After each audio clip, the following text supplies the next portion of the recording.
సంగారెడ్డి జిల్లా కోహిర్ మండలంలో అంతర్జాతీయ యోగా దినోత్సవాన్ని పురస్కరించుకుని విశ్వభారతి హై స్కూల్లో యోగా కార్యక్రమాన్ని ఘనంగా నిర్వహించారు. పాఠశాలలో విద్యార్థులు యోగాను నిత్య జీవితంలో అనుసరించేందుకు ప్రతిజ్ఞ చేశారు. ఈ సందర్భంగా ప్రధానోపాధ్యాయుడు రాచూరి శ్రీనివాస్ మాట్లాడుతూ యోగా సాధన ద్వారా శారీరక, మానసిక ఆరోగ్యాన్ని మెరుగుపరచుకోవచ్చన్నారు. ప్రతి ఒక్కరూ దినచర్యలో యోగాను అలవాటు చేసుకోవాలని సందర్భంగా తెలిపారు. ఈ కార్యక్రమంలో పాఠశాల ఉపాధ్యాయులు, విద్యార్థులు, ప్రజాప్రతినిధులు పాల్గొన్నారు.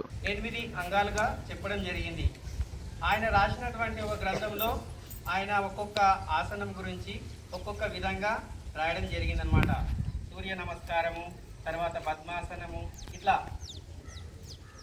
మొదలైనటువంటి ఆసనాలు చాలా వరకు ఆయన రాయడం జరిగింది ఆ గ్రంథంలో ఉన్నటువంటి సమాచారం అనమాట. ఎందుకంటే యోగా చేయడం వల్ల ఏం లాభం సార్ అని మీకు డౌట్ రావచ్చు. యోగా వల్ల ఏంటంటే మనకేమవుతుందంటే ముందుగా మనం యోగా చేసే సమయంలో ఎలా కూర్చుంటామంటే పద్మాసనంలో కూర్చుంటాం. ఆ కూర్చొని మనం ఏం చేస్తామంటే మన శ్వాస మీదనే ధ్యాస పెడతాం.